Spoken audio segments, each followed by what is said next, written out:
Hello and welcome to current affairs decoded. जैसा recently आपको पता है कि गौतम अडानी जो कि चेयरमैन है अडानी ग्रुप के, उनके ऊपर United states department of justice ये एक्यूजेशन या ये एलिगेशन लगाता है कि कहीं ना कहीं ये इन्वॉल्व है एक मल्टी बिलियन डॉलर ब्राइबरी और फ्रॉड स्कीम के अंदर। और उसके बाद में काफी ऐसे सवाल उठने लग जाते हैं कि पिछले कुछ सालों में अडानी ग्रुप जो है वो बहुत सारे एलिगेशंस का सामना करते हुए आया है और कहीं ना कहीं कुछ न्यूज़ रिपोर्ट्स ने और कुछ एक्सपर्ट्स ने इनको स्कैम्स का नाम भी दिया है। तो हम इस पूरे लेक्चर में ये जानेंगे कि 2017 से लेकर 2024 तक अडानी ग्रुप या फिर अडानी ग्रुप के अंदर जो भी अलग अलग तरीके के बिजनेसेस हैं वो कहां कहां और किन किन एलिगेशंस का सामना करते हुए पाए जाते हैं और कौन कौन सी कॉन्ट्रोवर्सीज का उन्हें सामना करना पड़ता है। तो हेलो, मेरा नाम है युवराज सिंह शेखावत और आपका बहुत बहुत स्वागत है करंट अफेयर्स डिकोडेड पे। तो अभी रिसेंटली जो यूएस वाला केस हुआ है जिसमें यूएस कोर्ट ने अरेस्ट वारंट भी इशू किया है अडानी के खिलाफ, वो मैं कवर कर चुका हूं। आप मेरी प्लेलिस्ट में या फिर करंट अफेयर्स डिकोडेड पे देख सकते हैं। हम उसको भी आखिरी में कवर करेंगे। बट इस लेक्चर का मोटिव ये है कि आप ये जानें कि कौन कौन से ऐसे कॉन्ट्रोवर्शियल प्रोजेक्ट हैं, कहां कहां पे एलिगेशंस लगाए गए, साथ साथ में क्या अडानी ग्रुप को रियली में फ्रेम किया जा रहा है, जिस तरीके से उनका कंट्रीब्यूशन आने वाले सालों में इंडियन इकोनॉमी में होने वाला है, क्या इसमें बाहर की ऐसी कोई ताकतें या फिर बाहर के ऐसे कोई नेशंस हैं जो प्लान बना रहे हैं, हम उसको भी जानेंगे। और कुछ मैं आपको प्रूफ देने की कोशिश करूंगा जिससे कि आप इंटरलिंकेज फॉर्म कर सकें। तो पहले हम अडानी ग्रुप की बात करते हैं या फिर पहले हम गौतम अडानी की बात करते हैं। तो गौतम अडानी की जो वर्थ है वो है $69.8 billion according to Forbes magazine, और वो इंडिया के सेकेंड रिचेस्ट मैन है मुकेश अंबानी के बाद में। अब हम अडानी ग्रुप की बात करते हैं। तो अडानी ग्रुप को फाउंड किया गया था 1988 में गौतम अडानी के द्वारा। तो आप कह सकते हैं कि ये फर्स्ट जनरेशन बिजनेसमैन है, राइट, क्योंकि इन्हीं के द्वारा ये ग्रुप फाउंड किया गया। और ये एक इंडियन मल्टीनेशनल कॉन्ग्लोमरेट्स है। कॉन्ग्लोमरेट्स का मतलब कि ये बहुत सारे बिजनेसेस का एक समूह है। चाहे से आप माइनिंग ले लीजिए, गैस ले लीजिए, एनर्जी ले लीजिए, जैसे आपने नाम सुना होगा Adani green, Adani power, right, आपने ऐसे ग्रुप सुने होंगे, अडानी एंटरप्राइजेस। इस तरीके का एक ग्रुप है जो कि बहुत सारे बिजनेसेस में डील करता है, चाहे से वो सी डेवलपमेंट हो, चाहे से वो पोर्ट डेवलपमेंट हो, इन सारे बिजनेसेस में काम करता है। अब हम बात करते हैं, मैंने आपको ब्रीफ बैकग्राउंड दे दिया, तो अब बात करेंगे हम कि कहां से ये शुरुआत होती है इन एलिगेशंस की। तो 2017 के अंदर सबसे पहले न्यूज में आता है कार्मिकेल कोल माइनिंग प्रोजेक्ट। अब ये जो कोल माइनिंग प्रोजेक्ट है, इसके लिए अडानी ग्रुप जो है, अडानी एंटरप्राइजेस जो है, वो एक प्रपोजल देती है $11 बिलियन का, सो दैट वो यहां पे एक कोल माइनिंग प्रोजेक्ट एस्टेब्लिश कर सके और यहां से कोल एक्सट्रैक्ट कर सके, राइट। बट ये जो प्रोजेक्ट है ये कंट्रोवर्सीज में घिर जाता है उस टाइम पे जो क्लाइमेट एक्टिविस्ट होते हैं या फिर वहां पे जो लोग रह रहे होते हैं वो इस प्रोजेक्ट के खिलाफ प्रोटेस्ट करने लग जाते हैं। क्लाइमेट एक्टिविस्ट ये कहते हैं कि जिस तरीके से ये प्रोजेक्ट का डेवलपमेंट किया जा रहा है, कहीं ना कहीं ये जो कार्बन एमिशन है उसके लिए बहुत ज्यादा रिस्पॉन्सिबल होगा और कहीं ना कहीं एनवायरमेंट को इंपैक्ट करेगा। और दूसरा कारण यह है जो इसकी लोकेशन है वो एक इतनी सिग्निफिकेंट है कि कहीं ना कहीं जो हमारे कोरल रीफ्स हैं, स्पेशली जो ग्रेट बैरियर रीफ है जहां पे कोरल रीफ की संख्या बहुत ज्यादा पाई जाती है, इसको ये डिस्ट्रॉय कर सकते हैं, राइट। आपको जैसे पहले ही पता है कि ओशन एसिडिफिकेशन की वजह से भी जो कोरल रीफ्स है उनका डिस्ट्रक्शन हो रहा है। तो वो कहीं ना कहीं अगर यहां से कार्बन एमिशन होगा, मान लीजिए यहां से कार्बन एमिशन बहुत ज्यादा होने लगा, तो आपको पता है कि ये जो ओशियन है ये क्या होते हैं, ओशन और फॉरेस्ट होते हैं कार्बन सिंक, मतलब कि जो भी कार्बन एमिट हो रहा है उसको सिंक करना, राइट, उसको एटमॉस्फेयर में ना रखना जिससे ग्रीन हाउस गैसेज ना हो, ग्लोबल वार्मिंग ना हो। अगर कार्बन एमिशन का उत्सर्जन ज्यादा हुआ, राइट, और ग्रेट बैरियर रीफ ने इसको सिंक किया, मतलब इसको स्टोर किया, तो कहीं ना कहीं जो ग्रेट बैरियर रीफ की कैपेसिटी है वो ओवर कैपेसिटी हो जाएगी या फिर जो कैपेसिटी है उसके बियॉन्ड चले जाएगी। इस वजह से क्या है, ग्रेट बैरियर रीफ क्या हो जाएगी, खत्म हो जाएगी। तो ये कार्मिकोल कोल माइन यहां पे है और ये जो ग्रेट बैरियर रीफ है यहां पे है, राइट। बट अगेन एटमॉस्फेयर में तो कार्बन डाइऑक्साइड एमिशन की बात हो रही है जिसका इंपैक्ट ग्रेट बैरियर रीफ पे आएगा, वो मैं आपको बता चुका हूं, ओशन एसिडिफिकेशन की वजह से। तो ये कंट्रोवर्सी आती है। आगे जाने से पहले अनअकैडमी आपके लिए लेके आया स्कॉलरशिप जो कि 24 नवंबर को 2 शिफ्ट में होने वाली है, 11 बजे और 5 बजे। आप दोनों शिफ्ट में कोई भी शिफ्ट में एग्जाम दे सकते हैं और 90% तक स्कॉलरशिप जीत सकते हैं और आप अपनी सिविल सर्विसेज की तैयारी का सपना पूरा कर सकते हैं, राइट। दूसरा आता है 2017 गोडा पावर प्लांट। अब बहुत ही इंटरेस्टिंग फैक्ट है, कैसे मैं इसको जो क्वींसलैंड ऑस्ट्रेलिया में कार्मिकेल कोल माइनिंग प्रोजेक्ट है उसको मैं इससे लिंक करूंगा। अब अडानी ग्रुप ये प्लान करता है कि हम एक पावर प्लांट जो है गौडा एक जगह है झारखंड में, वहां पे सेटअप करेंगे, राइट। ये प्लान किया जाता है। अब ये क्यों किया जाता है? क्योंकि उसी समय बांग्लादेश के साथ में एक पावर परचेज एग्रीमेंट होता है कि हम इतनी capacity around 1600 megawatt of power जो है वो जो यहां से जनरेट होगी वो हम बांग्लादेश को पहुंचाएंगे, राइट। ये कहा जाता है। और दूसरा ये चीज एस्टैब्लिश होती है यहां पे। अब ये जो प्रोजेक्ट है ये क्यों कंट्रोवर्सीज में घिरता है? स्पेशली ये कंट्रोवर्सीज में आता है बांग्लादेश के अंदर भी, और ये कंट्रोवर्सीज में आता है जो वहां के गौडा झारखंड में रहने वाले जो लोकल लोग हैं, जो ट्राइबल्स हैं, वो भी इस प्रोजेक्ट के खिलाफ प्रोटेस्ट करते हैं। अब बांग्लादेश में तो इसलिए आता है कि यह कहा जाता है कि कहीं ना कहीं जो प्रेजेंट सरकार थी उस टाइम पे, उन्होंने फेवर किया है अडानी ग्रुप को इस प्रोजेक्ट को लेने में, राइट। ये एग्रीमेंट जो साइन हुआ है इसमें कहीं ना कहीं दोनों गवर्नमेंट्स का बहुत बड़ा रोल रहा है। और काफी बार न्यूज रिपोर्ट्स में भी यह नजर आता है कि अडानी जो है बहुत ही क्लोज अलाय हैं प्राइम मिनिस्टर नरेंद्र मोदी के, राइट। तो ये चीज निकल के आती है। लेकिन वहां के लोग क्यों कह रहे होते हैं? वहां के लोग इसलिए कह रहे होते हैं कि वहां के लोग क्या कह रहे होते हैं, इस प्रोजेक्ट को, इस पावर प्लांट प्रोजेक्ट को सेटअप करने के बाद में जो भी वहां पे इंडिजिनस ट्राइब्स हैं, जो वहां पे ट्राइब्स रह रही हैं, उनका डिस्प्लेसमेंट होगा, राइट। वहां के जो वाटर है वो कंटेमिनेट होगा, जो फॉरेस्ट है उसको क्लियर करना पड़ेगा, राइट। जो ह्यूमन राइट्स है उसका वायलेशन भी देखा जा सकता है। ये सारी शिकायतें निकल के आती हैं तो वहां पे प्रोटेस्ट होने लग जाता है। तो उस टाइम ये निकल के आता है Australian coal is destroying the lives of indigenous peoples in Godda India. Australian coal क्यों? क्योंकि जो कार्मिकल कोल माइन प्रोजेक्ट है क्वींसलैंड ऑस्ट्रेलिया में, वहां से कोल को लाया जाएगा, उस कोल को इस पावर प्लांट में यूज किया जाएगा और वहां से जो पावर जनरेट होगी उसको बांग्लादेश को ट्रांसमिट किया जाएगा। बट इस पूरे केस में एनवायरमेंट तो इंपैक्ट होगा ही, साथ साथ में वहां पे जो लोग रह रहे हैं, जो इंडिजिनस ट्राइब्स हैं, जो ट्राइबल्स हैं, जो ह्यूमंस हैं, जो आसपास का एनवायरमेंट है, वो कहीं ना कहीं डिस्ट्रॉय हो जाएगा, राइट। आपको समझ में आई? फिर आता है विजनजाम पोर्ट प्रोटेस्ट। अब इसमें जो अडानी ग्रुप है वो $900 मिलियन का एक पोर्ट जो है सदर्न इंडिया में एस्टेब्लिश करता है या फिर कंस्ट्रक्ट कर रहा होता है। और उस टाइम पे जो वहां पे फिशिंग वर्कमैन होते हैं वो प्रोटेस्ट करते हैं लगभग 4 महीने के लिए, और वो ये कहते हैं कि कहीं ना कहीं जो ये प्रोजेक्ट है रिस्पॉन्सिबल होगा कोस्टल इरोजन के लिए। ऑब्वियस सी बात है, अगर सदर्न इंडिया में है और ये पोर्ट है तो ऑब्वियस सी बात है कोस्टल एरियाज के आसपास ही होगा, तो कहीं ना कहीं ये कोस्टल इरोजन के लिए रिस्पॉन्सिबल होगा, राइट। और जो फिशरमैन हैं और जो वहां पे लोग रह रहे हैं उनके लाइवलीहुड्स के डिस्ट्रक्शन के लिए भी रिस्पॉन्सिबल होगा। कहीं ना कहीं वो स्नैच कर सकता है उन लाइवलीहुड राइट्स को जो कि फिशिंग वर्कमैन हैं या वहां पे जो लोग रह रहे हैं। बट अडानी ग्रुप ये कहता हुआ नजर आता है कि हमने सारे लॉस को फॉलो किया है और हमने ऐसी स्टडीज भी शो करी हैं कि इस पोर्ट के कंस्ट्रक्शन से कोई भी कोस्टल इरोजन नहीं होगा, और उसके बाद में दिसंबर में इसको रिज्यूम कर दिया जाता है, राइट। ये सारी मैं कॉन्ट्रोवर्सीज कवर कर रहा हूं, है ना। अब आप एक चीज ध्यान रखिएगा, यहां पे जो बांग्लादेश के साथ में पावर परचेज एग्रीमेंट हुआ है ये इंडिया और बांग्लादेश के अच्छे रिलेशनशिप की वजह से हुआ है, ऐसे एलिगेशन लगाए जाते हैं। बट फॉरेन पॉलिसी के टर्म्स में बात करें तो उस टाइम पे चाइना भी ये चाहता है कि हमारी प्रेजेंस बढ़े जो इंडिया के नेबरिंग नेशन है, जिससे कि इंडिया का जो इन्फ्लुएंस है उसे कम किया जा सके। तो कई बार ये चीजें इंपॉर्टेंट भी हो जाती हैं, आपको ध्यान रखना पड़ेगा। मैं आगे बात करूंगा। और चाइना भी कहीं ना कहीं मैंने आपको बताया जिस तरीके से रहता है। अब आता है यांगन पोर्ट, 2021 का यांगन पोर्ट। तो अडानी पोर्ट जो है वो प्लान करता है कि म्यांमार में जो यांगन रिवर है उसके ऊपर हम एक कंटेनर टर्मिनल पोर्ट एस्टैब्लिश करेंगे या फिर उसका कंस्ट्रक्शन करेंगे। बट जो इंटरनेशनल इन्वेस्टर्स होते हैं, जो इंटरनेशनल ऑर्गेनाइजेशन होती हैं, वो कहीं ना कहीं वार्न करती हैं अडानी ग्रुप को इस प्रोजेक्ट को ना लेने में। अब उसका रीजन क्या है उसके बारे में आगे बात करें, मैं अभी बताऊंगा आपको, राइट। बट आपको यह भी समझना पड़ेगा, अगेन ये म्यांमार में है, पहले हमने बांग्लादेश की बात करी, क्यों हमने, अब ये म्यांमार में है। तो हर एक कंट्री चाहती है कि उसकी जो नेबरिंग नेशंस हैं उनके साथ में उनके एक अच्छे रिलेशंस हो, जिससे कि आसपास का जो एनवायरनमेंट है वो स्टेबल हो, पीसफुल हो और हर एक कंट्री ग्रो कर सके। और कहीं ना कहीं हर एक नेशन अपने इंटरेस्ट को पहले सर्व करना चाहता है, राइट। और जिस तरीके से आप जानते हैं कि चाइना की डेट ट्रेड डिप्लोमेसी रही है, सलामी स्लाइजिंग पॉलिसीज रही है। डेट ट्रेड मतलब कि वो पहले इतना डेट दे देगा, उसके बाद में वो कंट्री उसको रीपे नहीं कर पाएगी, और कहीं ना कहीं जो लैंड्स हैं, जो पोर्ट्स हैं, जो इंफ्रास्ट्रक्चर एक्टिविटीज़ हैं, जो इंफ्रास्ट्रक्चर है वहाँ का, उसको वो लीज पे ले लेंगे और फिर वो अपने हिसाब से कंट्रोल करेंगे, राइट।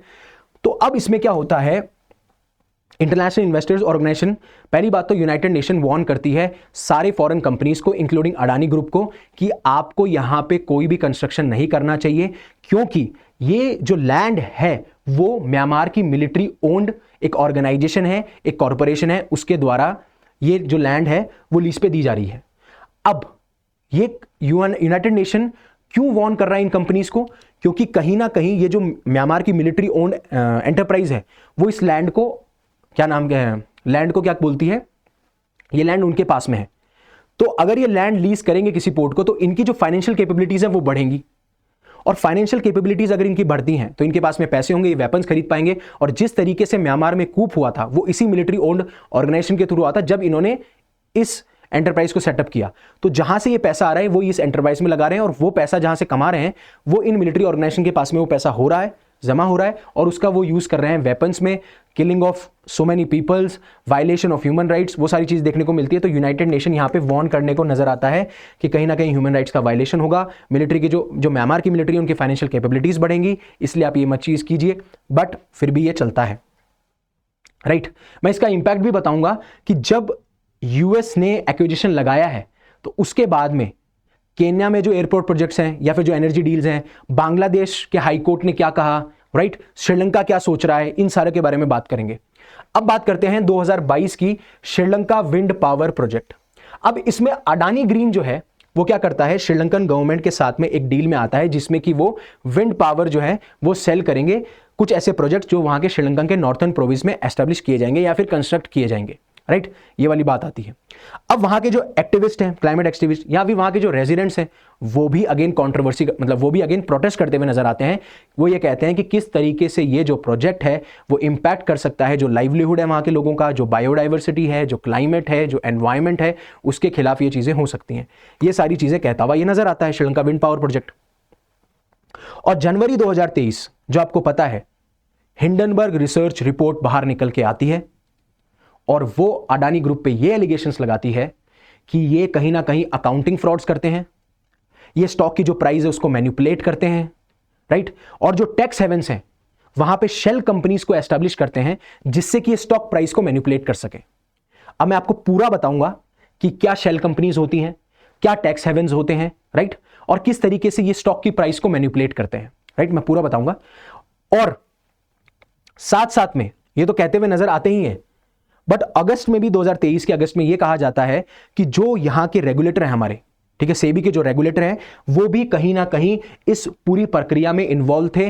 उन्होंने भी ऑफशोर टैक्स हेवंस में उसके फंड्स को यूज करते हुए जो अडानी के कुछ लिस्टेड कंपनीज हैं उन पे इन्वेस्ट और उन पे ट्रेड किया, तो उन पे भी एलिगेशंस उस टाइम पे लगाए जाते हैं। अब आगे अगस्त 2023 से पहले मैं आपको बताता हूं, अकाउंटिंग फ्रॉड्स आप समझ गए, राइट। मैंने बोला आपको स्टॉक्स की प्राइस का मैनिपुलेशन होता है, वो किस तरीके से होता है, वो टैक्स हेवंस का यूज करते हुए। तो टैक्स हेवंस ऐसी जगहें हैं जहां पे टैक्स जो है, कॉर्पोरेट टैक्स जो है वो बहुत ही कम लगता है। जैसे अभी शायद इंडिया में around it is 28%, I am not sure, but it is around 24 to 28%, but वहां पे 0 से 2% लगता है। तो मोस्टली कंपनीज क्या होती हैं बाहर, ऐसे टैक्स हेवंस जहां पे वो अपनी कंपनी एस्टेब्लिश करती है और वहां पे उन्हें टैक्स कम देना पड़ता है। बट ये जो कंपनीज होती हैं, ये कंपनीज होती हैं शेल कंपनीज। शेल कंपनीज मतलब पेपर पे तो ये एग्जिस्ट करती हैं लीगली, बट ये कोई ऑपरेशंस नहीं कर रही होती हैं, है ना, कोई प्रोडक्शन, डिस्ट्रीब्यूशन, कंजम्पशन इसमें इन्वॉल्व नहीं होती है, बस पेपर पे ये एग्जिस्ट करती हैं। और होता क्या है, अब ऐसी जगहें कौन सी है टैक्स हेवंस, आप मॉरिशस ले लीजिए, आप यूएई ले लीजिए, आप कैरिबियन आइलैंड्स ले लीजिए, ये सारे टैक्स हेवंस हैं जहां पे टैक्स बहुत कम लगता है। यहां पे शेल कंपनीज का एस्टैब्लिशमेंट होता है और ये शेल कंपनीज एस्टैब्लिश की जाती हैं इन्हीं कंपनीज के द्वारा। यहां पे मैं नाम ले रहा हूं अडानी ग्रुप का, वो कुछ कंपनीज वहां पे एस्टैब्लिश करती हैं, वहां से फंड्स इन्वेस्ट किए जाते हैं यहां पे अडानी ग्रुप की कंपनीज के अंदर, स्पेशली वो कंपनीज जो कि लिस्टेड हैं स्टॉक मार्केट के ऊपर। तो जब ये कंपनीज अपने फंड्स को यूज करते हुए, अगेन फंड तो अडानी ग्रुप का ही है, लेकिन इस फंड्स को यूज करते हुए जब वो अडानी ग्रुप्स के शेयर्स बाय करेगी तो उसकी डिमांड बढ़ेगी, डिमांड बढ़ेगी तो उसकी प्राइसेस बढ़ेंगे, और जैसे ही प्राइसेस बढ़ती हैं उसको वो प्रॉफिट पे सेल कर देते हैं और बाकी मार्केट में ऐसा लगता है Adani group is in demand, और उस वजह से आर्टिफिशियली इनके जो शेयर्स हैं उनकी प्राइसेस बढ़ जाती है। और इसी वजह से ये जो आर्टिफिशियल इन्फ्लेशन हुआ है शेयर्स की प्राइस में, ये कहीं ना कहीं स्टॉक प्राइस मैनिपुलेशन में गिना जाता है, राइट। आपको समझ में आया? तो ये सारी चीजें बात निकल के आती हैं हिंडनबर्ग रिसर्च रिपोर्ट में। फिर उसके बाद में अगस्त 2023 में एक global corporate fraud investigation report site है जिसका नाम है organised crime and corruption report. जो कि ये कहती हुई नजर आती हैं, वो अक्यूज करती हैं अडानी के फैमिली और अडानी के एसोसिएट्स के कि वो टैक्स हेवंस का इस्तेमाल कर रहे हैं, वहां से वो जो फंड्स हैं वो इंडिया की जो लिस्टेड कंपनीज हैं, अडानी ग्रुप की जो लिस्टेड कंपनीज हैं स्टॉक मार्केट में, उसकी वजह से वो आर्टिफिशियली प्राइसेस को इन्फ्लेट कर रहे हैं, जो कि हिंडनबर्ग रिसर्च रिपोर्ट ने भी कहा था। और आपको समझ में आ गया होगा जिस तरीके से मैंने टैक्स हेवंस की बात करी, टैक्स हेवंस में शेल कंपनीज का एस्टैब्लिशमेंट, शेल कंपनीज फिर अडानी ग्रुप में इन्वेस्ट करती हैं, ट्रेड करती हैं और वहां से स्टॉक प्राइसेस मैनिपुलेट होते हैं, राइट। फिर बात आती है दिसंबर 2023 की, जिसमें हम बात करेंगे धारावी रीडेवलपमेंट प्रोजेक्ट को। और धारावी आपको पता है ये एशिया का बिगेस्ट स्लम है, क्लस्टर्स हैं, राइट। तो अडानी जो है, अडानी प्रॉपर्टीज क्या करती हैं, अब देखो Adani properties, Adani green, Adani enterprises, Adani power, ये सारे अडानी जो इंडियन मल्टीनेशनल अडानी ग्रुप जो कि इंडियन मल्टीनेशनल कॉन्ग्लोमेरेट्स हैं, जो बिजनेस है समूह का, उसके पार्ट्स हैं। तो वो क्या करते हैं, वो एक रीडेवलपमेंट प्रोजेक्ट को सिक्योर करते हैं जो कि 259 हेक्टेयर्स में फैला होगा धारावी के अंदर। वहां पे भी प्रोटेस्ट चालू हो जाता है उन लोगों का अडानी के खिलाफ, और वो ये कहते हैं कि कहीं ना कहीं गवर्नमेंट ने प्रेफरेंशियल ट्रीटमेंट दिया है इस कंपनी को, राइट। कहीं ना कहीं जो जिस तरीके से एलिगेशंस लगाए जाते हैं कि अडानी बहुत क्लोज अलाई है नरेंद्र मोदी के, ऐसे एलिगेशंस लगाए जाते हैं, तो उसी वजह से ये प्रोजेक्ट उनको मिलता है और वो प्रोटेस्ट करते हैं कि हमारा इस प्रोजेक्ट के डेवलप होने की वजह से जितने लोग यहां रह रहे हैं उनका डिस्प्लेसमेंट होगा, उनका प्रॉपर्ली रिहेबिलिटेशन नहीं हो पाएगा, और इस वजह से यहां पे हमें प्रोटेस्ट देखने को मिलते हैं। और उस टाइम पे महाराष्ट्र के जो अपोजिशन लीडर है वो भी प्रोटेस्ट करते हैं, साथ साथ में जो गौतम अडानी के मुंबई ऑफिस है उन पर भी प्रोटेस्ट किया जाता है, और स्लोगन्स हमें यही देखने को मिलते हैं, remove Adani and save Dharavi, ये सारे लोग करते हुए नजर आते हैं। फिर आता है नैरोबी एयरपोर्ट, जिसकी मैंने बात करी, केन्या के साथ में एक डील साइन होती है नैरोबी एयरपोर्ट की। अब यहां पे सबसे बड़ी बात यह आती है, जो भी एयरपोर्ट पे हंड्रेड्स ऑफ वर्कर्स होते हैं वो उस प्रोटेस्ट के खिलाफ होते हैं। पहली चीज, जो बिडिंग प्रोसेस थी, जिस बिडिंग के तहत यह प्रोजेक्ट उनको मिला, वो कहीं ना कहीं ट्रांसपेरेंट नहीं था। ट्रांसपेरेंट कहने का मतलब है कहीं ना कहीं प्रेफरेंसेस दिए गए थे अडानी ग्रुप को, राइट। उसके बाद में यह बोला जाता है कि अगर अडानी ग्रुप ने टेक ओवर कर लिया केन्या का जो पोर्ट है वहां पे, इंटरनेशनल एयरपोर्ट जो है वहां पे, उसको डेवलप करने के लिए, तो जो वर्कर्स वहां काम कर रहे हैं कहीं ना कहीं उन वर्कर्स की जॉब चली जाएगी। इसलिए हंड्रेड्स ऑफ वर्कर्स जो हैं वो इस प्रोजेक्ट के खिलाफ प्रोटेस्ट कर रहे होते हैं, ठीक है। बट अब न्यूज निकल के आई है कि जो यूएस ने चार्जेस लगाए हैं $250 मिलियन के एक $multi billion फ्रॉड और ब्राइबरी स्कीम, तो केन्या कैंसिल करती हुई नजर आती है इस डील को, जो कि मोर देन 2.5 बिलियन डीलर है। तो ये इंपैक्ट पड़ता है एक पर्टिकुलर इवेंट का। और अब बात करेंगे जो कि अभी न्यूज निकल के आई है कि किस तरीके से यूनाइटेड स्टेट्स ने एलिगेशन लगाए कि जो अडानी ग्रुप है वो एक $multi billion फ्रॉड और ब्राइबरी स्कीम में था। सिंपल सी बात, आप मेरे वीडियो देख सकते हैं, बट फिर मैं आपको सिंपल बताता हूं। ब्राइबरी स्कीम का मतलब उन्होंने इंडियन गवर्नमेंट ऑफिशियल्स को ब्राइब दी, जिसकी वजह से उन्होंने $1 billion रिन्यूएबल एनर्जी प्रोजेक्ट्स को सिक्योर किया, और उसके बाद में इन प्रोजेक्ट्स का जो डॉक्यूमेंट है उसको बनाया, और फिर उसके बाद में उसको लिस्ट किया यूएस मार्केट्स में। तो यूएस इन्वेस्टर्स ने भी काफी पैसा डाला, $175 मिलियन अभी तक आ चुका है, और अज्योर पावर जो है वो अपने आप को न्यूयॉर्क स्टॉक एक्सचेंज पे लिस्ट कर चुका है। तो ब्राइबरी यहां से हुई और फ्रॉड हुआ यूएस इन्वेस्टर्स के साथ में, इंडियन इन्वेस्टर्स के साथ में। So that's it. अगर आपको ये पूरा जानना है तो आप प्लेलिस्ट में या फिर आप इस करंट अफेयर्स डिकोडेड के चैनल पे जाके देख सकते हैं, ये सारी चीजें कही जाती हैं, ये पूरा है।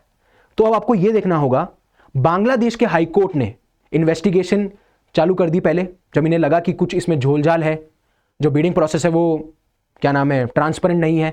तो जो बांग्लादेश की हाई कोर्ट है वो इन्वेस्टिगेशन चालू कर देती है इस पावर परचेज एग्रीमेंट जो कि बांग्लादेश के साथ हुआ है। केन्या ने जो एनर्जी डील है या फिर जो पोर्ट डील है वो कैंसिल कर दी है। श्रीलंका भी अभी सोच रहा है कि क्या हम जो प्रोजेक्ट्स हमारे पास में सोलर विंड पावर प्रोजेक्ट है उसको कैंसिल करें कि ना करें, राइट। म्यांमार में भी ऐसी अटकलें लगाई जा रही हैं, है ना। और आपको बता दूं, म्यांमार का जो कंटेनर टर्मिनल पोर्ट है जो कि $150 मिलियन में खरीदा था, बट जब उन्हें लगता है कि ये हमारी इमेज के खिलाफ जा सकता है और बहुत सारी दिक्कतें देखने को मिलती हैं, तो उसे $30 मिलियन में बेच दिया जाता है एक सोलर पावर एनर्जी लिमिटेड को। अब आप इंटरेस्टिंग बात यह है कि सोलर पावर एनर्जी लिमिटेड जो है पता ही नहीं है कि कहां लोकेटेड है, पता ही नहीं है कि उसके वेयर अबाउट्स क्या है। तो ये सारी चीजें देखने को मिलती हैं, राइट। तो ये सारी चीजें हमें देखने को मिलती हैं, और इसमें आप देख सकते हैं कि किस तरीके से शायद हो सकता है कि चाइना भी इंटरफेयर कर रहा हो। चाइना नहीं चाहता कि जिस तरीके से गवर्नमेंट जो है वो इकोनॉमी जो गवर्नमेंट जो है वो चाहती कि इंडिया की इकोनॉमी आगे बढ़े, चाहे वो नेशनल लेवल पे इंटरनेशनल लेवल पे हो। और उसमें एक जो नाम है वो अडानी ग्रुप का है या फिर गौतम अडानी का है, जिस तरीके से वो प्रोजेक्ट सिक्योर कर रहे हैं। तो कहीं ना कहीं इसमें चाइना का एंगल भी देखने को मिल सकता है चाइना चाहता है कि केन्या जो कि एक रिसोर्स रिच अफ्रीकन नेशन है वहाँ पे उसका प्रेजेंस हो, साथ साथ में म्यांमार में उसकी प्रेजेंस हो, साथ साथ में श्रीलंका में उसकी प्रेजेंस हो, और वो इंडिया को पूरी तरीके से घेर ले। और जो इंडिया एक सोचा जा रहा है कि इंडिया आने वाले टाइम पे बहुत ही बड़ी इकोनॉमी बनने वाली है, बहुत ही बड़ा ग्लोबल पावर बनने वाला है, कहीं ना कहीं उसको हिंडर करता हुआ नजर भी आ सकता है। ये एक फॉरेन पॉलिसी एंगल भी हो सकता है, ध्यान में रखिएगा। सो होपफुली आपको ये पूरा लेक्चर समझ में आया होगा, पूरे एलिगेशंस, पूरे स्कैम्स, किस तरीके से फॉरेन पॉलिसी इंटरफेयर करती है, राइट। आपको लेक्चर पसंद आया तो प्लीज़ इसे लाइक कीजिए, बहुत मेहनत करी है मैंने इस लेक्चर को बनाने में। और अगर आप जिस तरीके से ये आपकी लाइफ में वैल्यूएट कर रहा है, आपको लगता है किसी और की लाइफ में वैल्यूएट करता है, इसे शेयर कीजिए। और ऐसे ही रेगुलर और अच्छे कंटेंट के लिए इस चैनल को सब्सक्राइब कीजिए। Again thank you very much for listening to me. Have a safe day, stay safe, stay happy.